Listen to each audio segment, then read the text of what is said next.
I wanted to start by asking you, how would you define the Austrian school of football? Austria was always famous for its technical football, not so physical in former times, but of course it changed in the last years because athleticism is so important in every sport and especially in football. And of course, but especially in the youth, as children, you should develop your technical skills.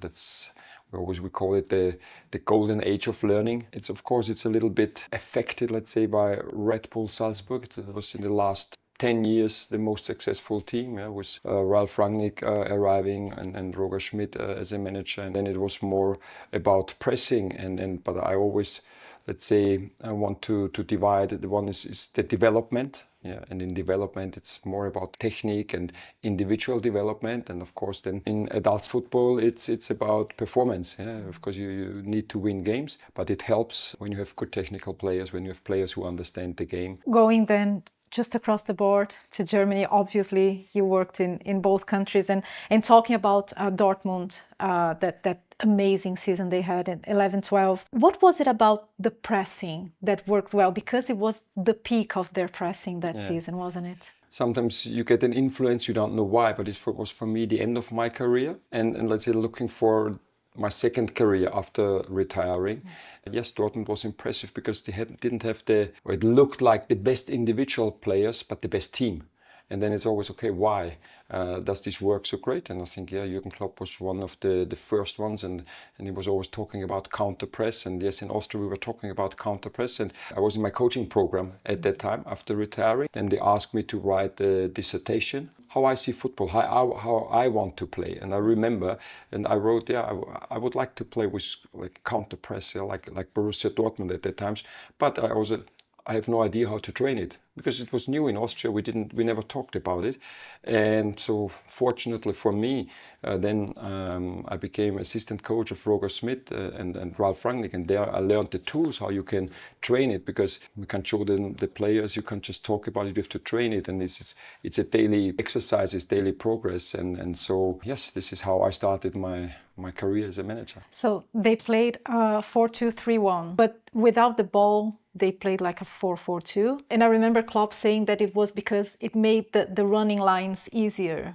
Could you explain that? The easiest system to press for me is 4-4-2. It's pretty clear. And I think you need at least 4 players to press high. Let's say that's a little bit the difference compared to our 3-4-3 we are playing now. That's also why we play more from a midfield block.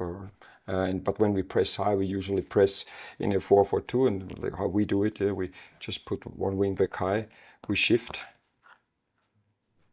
and we have a 4-4-2. So it's not so difficult. And as you see, it's not a lot to do. Let's say it's 10 yards by a few players, and everybody has to know what to do and when to do. And it's just to get pressure in the build-up of the opposition. And on the other side, of course, when you attack, and also Dortmund at the time, they had very attacking fullbacks. Yeah. So that means you have 2 strikers, or a 10 making runs. So when, let's say, this player is marked, at that time most of the teams played a back 4. And then also, when he came into midfield, he had to make the runs. So always to threaten the space behind the defensive line. And of course, then when you have the winger, and they didn't always play with wide wingers, so also with, let's say, in the half space. Now it's more than the half space runs. And then they also had the attacking fullback. They had the player here. They had the striker. They had the 10 who made the run. They had the opposite winger. So they had many players in the box. And I think usually these players were responsible. The 2 6s, usually the far fullback. So when you're maybe 1 goal down, you need to score, you can also send him in the attack. And of course the 2 center backs, and these players who are responsible for the shape behind the ball. Okay. And that's why I always say, for me, you see, now we started in a 4-2-3-1.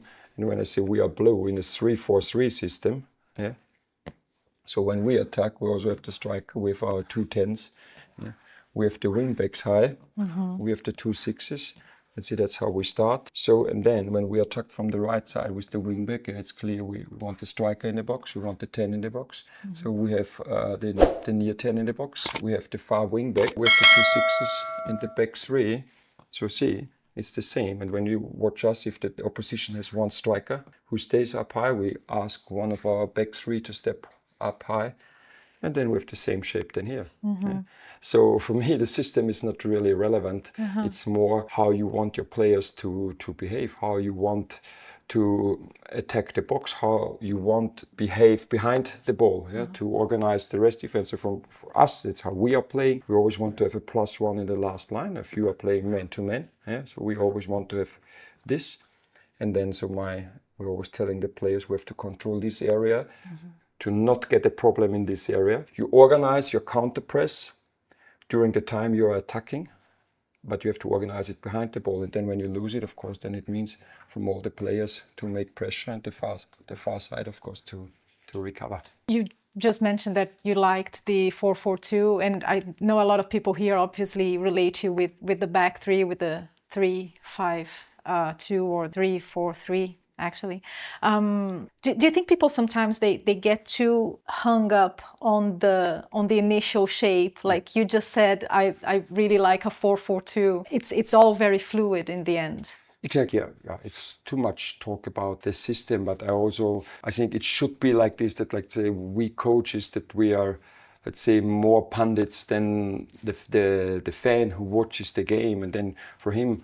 Or for them, it should be fine talking about the system. But again, I show it very easily. Let's say that just the patterns we have. So this is our starting. So and then sometimes, okay, when he is high and he passes wide, he jumps, he moves. So what system we have? 4-4-2. Yeah. So then he comes here. So it's more or less the same. Yeah? So the other pattern, what we have, and we see, especially when we press, it's very often it becomes a 4. If he is wider, with them high, and this and their 10 is somewhere here in between.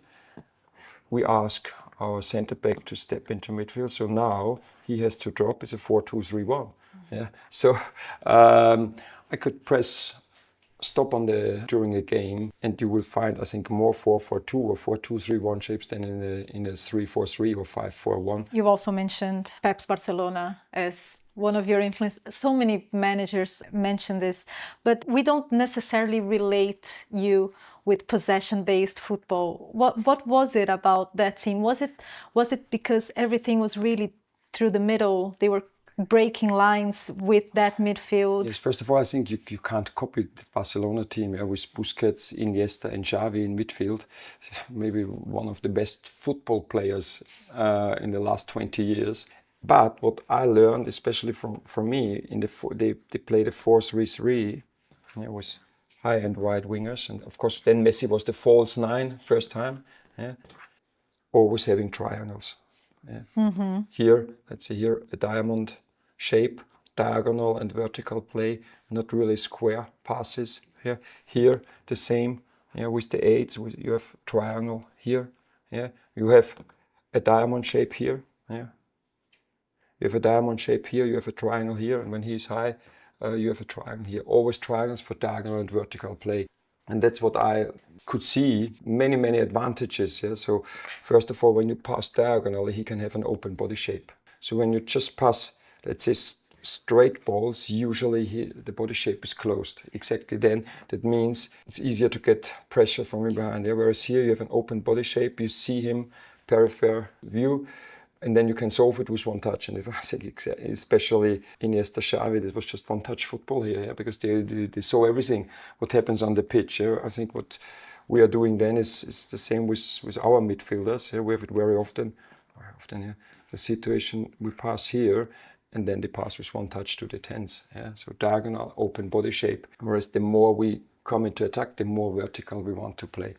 Yeah, you mentioned the inverted fullbacks, and you like to open the pitch a lot with your fullbacks. So what are the advantages to having these inverted fullbacks, and what are the advantages of just opening the pitch? No, I think it's sometimes when we play a very, very deep block, we send him high. This is what Pep is doing very often, with 3 and 1 or 2 and 2. That's how we played in the FA Cup final. And it was 2 and 2, same setup, and then being very fluid. Sometimes he drops, sometimes he rolls out. Then it's very, very similar. You need your best football players in the tight areas. Of Here. course, here. And this is what worked so well in the FA Cup final, you think? No, it worked. We controlled it. Yes. Yes. And our adjustment in the FA Cup final was, this is their trap. They want our sixes to jump, but find the space behind. We told our sixes, be patient and stay. And we said, okay, you front three, you have to control these 4 players. Okay. We don't give them so we always try to keep this 5v4 here. And then what happens then, of course, what you have to control. So we didn't give them the pocket, then they go wide. And of course, then they have Doku, that game, and Savinho. And then it was, okay, hard work for our 10s. You always have to double up. Yeah?